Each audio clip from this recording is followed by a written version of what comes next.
অস্টিওআর্থ্রাইটিসে যারা ভুগছেন, যদি আমরা দুইটা গ্রুপে ভাগ করি যে তাদের জীবনযাপন প্রণালী কীরকম হওয়া উচিত, তো এটা 40-এর আগে এবং 40-এর পরে।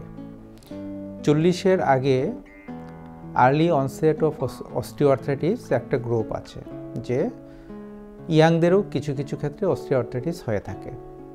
তো তাদের কারণটা কি, যে আঘাতজনিত কারণ নাম্বার 1।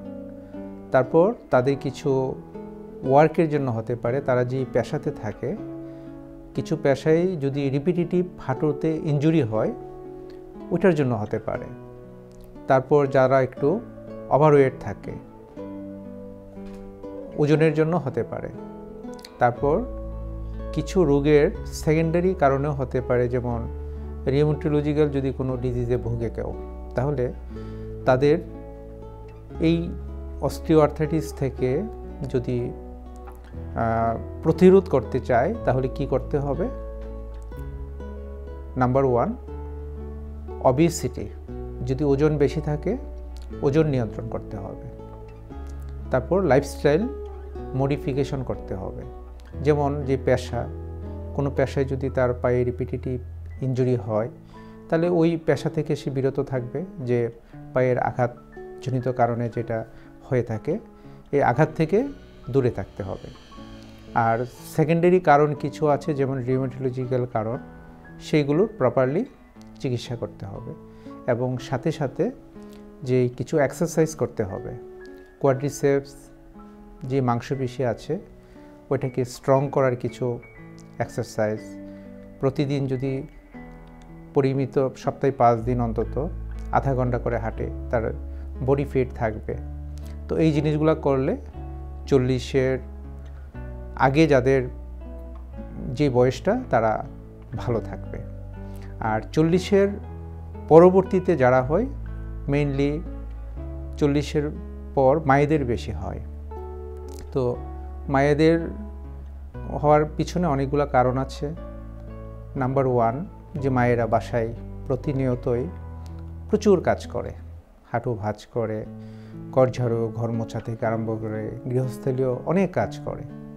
তারপর মায়েরা সুষম খাবারও কিছুটা কম খেয়ে থাকে, সন্তান স্বামীদের খাওয়ার পরে নর্মালি বাঙালি মায়েরা খায়।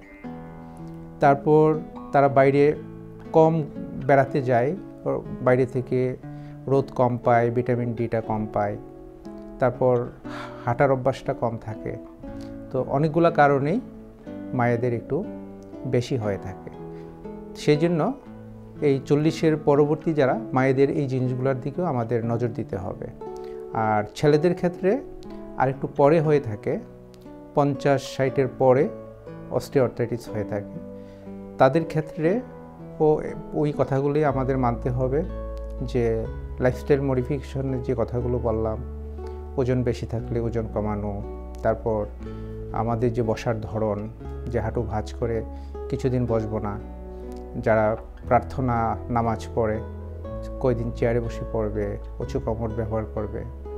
রিপিটিটিভ ইনজুরি বড়দেরও হতে পারে, ওই ধরনের কাজ তারা করবে না, কিছু এক্সারসাইজ করবে, কোয়াড্রিসেপস মাসেল স্ট্রেংথেনিং। আমরা কিছু ফিজিক্যাল মডালিটিস ইউজ করতে পারি, short wave diathermy, ultrasound therapy, interferential therapy. তারপর আমরা কিছু মেডিকেশন দিতে পারি, মেডিকেশন প্যারাসিটামল অথবা কিছু পেইন কিলার, তারপর কিছু কন্ডোটিন সালফেট যেটা কার্টিলেজকে রিজেনারেশনে সহায়তা করে। তারপর যদি পেইন থাকে আমরা অনেক সময় ইন্ট্রাআর্টিকুলার স্টেরয়েড ইনজেকশন দিয়ে থাকি। তারপর ওখানে যে কার্টিলেজ ক্ষয়ের পাশাপাশি যে জেলি লাইক সাবস্টেন্সটা কমে যায়, ভিসকোসিটি কমে যায়, অর্থাৎ যেটা কুশন হিসাবে কাজ করে, যে পানি জাতীয় পদার্থ ওইটা কমে যাওয়ার ফলেও কিন্তু ওখানে প্রবলেম হয়। তো বাজারে হায়ালুরোনিক অ্যাসিড নামে একটা জিনিস আছে, ওইটা ইনজেকশনের মাধ্যমে আমরা যদি জয়েন্টে দিই তাহলে এটা কুশন হিসাবে কাজ করে, অনেকাংশেই অস্টিওআর্থ্রাইটিসকে প্রিভেন্ট করতে সহায়তা করে। এখন রিসেন্ট পিআরপি থেরাপি খুব পপুলার হচ্ছে। যদি অস্টিওআর্থ্রাইটিস স্টেজ 1 এবং স্টেজ 2তে থাকে তাহলে কিন্তু এটা খুব ভালো কাজ করে, পরবর্তীতে স্টেজ 1 এবং স্টেজ 2 পরবর্তী ধাপ অর্থাৎ স্টেজ 3 অথবা অ্যাডভান্স স্টেজ 4-এ যাতে যেতে না পারে সেই জন্যই আমরা পিআরপি থেরাপি দিয়ে থাকি। তারপরেও যারা স্টেজ 3 অথবা অ্যাডভান্স স্টেজে যায়, কিছু রিসেন্ট ট্রিটমেন্ট আছে, রেডিও ফ্রিকোয়েন্সি অ্যাবলেশন দিয়ে নার্ভকে আমরা পেইনটা কমিয়ে দেয়া। পরিশেষে কারো হয়তো একদম অ্যাডভান্স স্টেজে নি রিপ্লেসমেন্ট সার্জারি লাগতে পারে। প্রিয় দর্শকবৃন্দ, নি রিপ্লেসমেন্ট সার্জারির নাম শুনে আবার ভয় পাওয়ার কোনো কারণ নেই, কারণ আমরা যদি সচেতন থাকি, অস্টিওআর্থ্রাইটিস একটা আল্লাহ তাআলা আমাদের এমন করে বানিয়েছে এটা হবেই। তো আমরা যদি নিয়ম মেনে চলি তাহলে স্টেজ 1 এবং স্টেজ 2 থেকে স্টেজ 3 অথবা স্টেজ 4-এ কিন্তু আমরা যেতে প্রিভেন্ট করতে পারবো যদি আমরা এই কথাগুলো মেনে চলি। তখন কিন্তু আর এই যে সার্জারির কোনো প্রয়োজনীয়তা পড়বে না। দর্শকবৃন্দ, ধন্যবাদ।